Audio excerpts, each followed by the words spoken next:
हैं। तो पहला क्वेश्चन है मियोसिस टेक्स प्लेस, मियोसिस जो होता है वो किस में होगा, कहाँ पे होगा। तो सबसे पहले जान लीजिए कि meiosis division, generally cell division दो प्रकार के होते हैं, माइटोसिस सेल डिवीजन और मियोसिस सेल डिवीजन।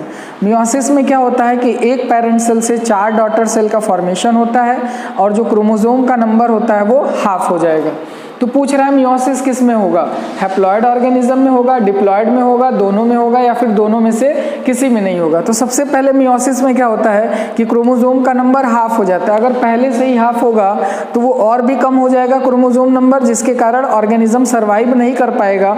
तो इसका आंसर होगा बी, यानी ये प्रोसेस जो होता है सिर्फ डिप्लॉइड ऑर्गेनिज्म में होता है। नेक्स्ट क्वेश्चन है DNA replication takes place in, DNA replication कौन से स्टेज में चलता है। आप लोगों ने सेल डिवीजन पढ़ा होगा तो उसमें G1 फेज आता है, S फेज आता है, G2 फेज आता है। डीएनए रेप्लिकेशन होता क्या है, तो डीएनए से डीएनए बनता है, उसी को हम लोग डीएनए रेप्लिकेशन कहते हैं और ये प्रोसेस चलता है S स्टेज में, जिसको हम लोग सिंथेसिस स्टेज कहते हैं।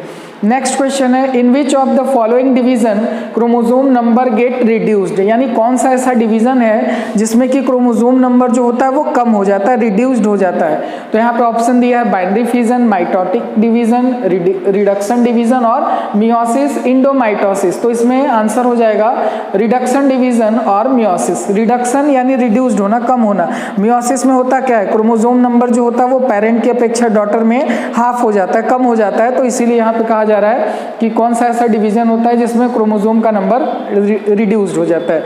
नेक्स्ट क्वेश्चन है chiasma formation occur during, meiosis division जब आप पढ़ेंगे तो कियास्माटा का फॉर्मेशन होता है जिसमें क्रोमोसोम के सेगमेंट का आपस में एक्सचेंज होता है। तो उसमें कई सब फेजेस होते हैं। तो पूछ रहा है कि जो कियास्मा होता है उसका फॉर्मेशन कब होता है, तो ये डिप्लोटीन स्टेज में होता है। नेक्स्ट क्वेश्चन है genetic exchange takes place at, genetic material का जो एक्सचेंज होता है मियोसिस डिवीजन के दौरान वो कौन से अवस्था में होता है, 2 स्ट्रैंड स्टेज में, 4 स्ट्रैंड स्टेज में, 3 स्ट्रैंड। जनरली आप देखेंगे ना तो उस समय क्रोमोसोम का स्ट्रक्चर कुछ इस तरह से होता है।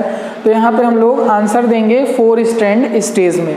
नेक्स्ट क्वेश्चन है mitosis is a process of cell division in which there is, यानी माइटोसिस जो है एक प्रक्रिया है सेल डिवीजन का जिसमें कि doubling of chromosome number at the end of process, यानी जो क्रोमोसोम का नंबर है वो डबल हो जाता है, या फिर रिडक्शन होगा, या फिर distribution of same number of chromosome in daughter cell. तो देखिए माइटोसिस में क्या होता है कि एक पेरेंट सेल से 2 डॉटर सेल का फॉर्मेशन होता है जिसमें कि क्रोमोसोम का नंबर जो होता है वो पेरेंट सेल के इक्वल होता है, बराबर होता है, न घटेगा और न ही बढ़ेगा। तो यहाँ आंसर होगा डी, यानी distribution of same number of chromosome in daughter cell. Next question है meiosis differ from mitosis because in it, यानी जो मियोसिस होता है वो माइटोसिस से अलग होता है, क्यों। तो यहाँ पे आंसर दिया हुआ है homologous chromosome pair and exchange part. दूसरा दिया है chromosome number is halved, halved का मतलब होता है हाफ, आधा हो जाता है, ठीक है। तो मियोसिस में ये प्रोसेस होता है। होमोलॉगस क्रोमोसोम के बीच में पेयरिंग और एक्सचेंज भी होता है, यानी 2 आंसर सही है। हम तुरंत क्लिक कर देंगे कहाँ पे, डी पे, यानी ये सब के सब आंसर क्या है, सही है। नेक्स्ट क्वेश्चन है द मूवमेंट ऑफ क्रोमेटिड्स और chromosome during anaphase.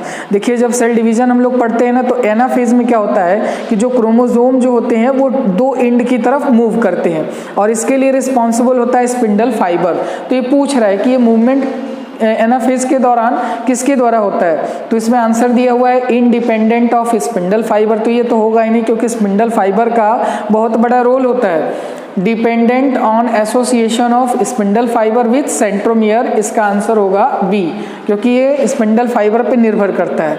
Next question है इसमें number of chromatids in a chromosome at metaphase, यानी जो क्रोमेटिड्स का नंबर होता है क्रोमोसोम में वो मेटाफेज पे कितना होगा। 2 each in mitosis and meiosis, यानी 2 होंगे माइटोसिस में भी और मियोसिस में भी। नेक्स्ट है इसमें 2 इन माइटोसिस एंड 4 इन मियोसिस। तो देखिए माइटोसिस में 2 होता है और 4 कहाँ होगा, माइटोसिस में, यानी इसका आंसर बी होगा। तो ये जो आप क्वेश्चन देख रहे हैं ये आपका बॉटनी का पेपर फर्स्ट में, यूनिट फर्स्ट में हम लोगों को पढ़ना है सेल डिवीज़न के बारे में। देखिए उसमें बहुत सारे टॉपिक हैं, ठीक है, सेल डिवीज़न भी है वहाँ पे। तो ये सेल डिवीज़न से रिलेटेड क्वेश्चन है जो कि मोस्ट इंपॉर्टेंट है। देखिए लगभग एक यूनिट से आप अगर 30-40 क्वेश्चन प्रैक्टिस करते हैं ना, तो मैं गारंटी देता हूं कि एक भी क्वेश्चन बाहर जाने वाला नहीं है और एग्ज़ाम में आपसे एक भी क्वेश्चन मिस नहीं होगा। MCQ पैटर्न पे जब भी एग्ज़ाम होता है तो आप पूरा प्रयास करिए कि थ्योरी बहुत अच्छे से पढ़िए और क्वेश्चन को सॉल्व करिए, आपका नंबर बहुत अच्छा आएगा। धन्यवाद।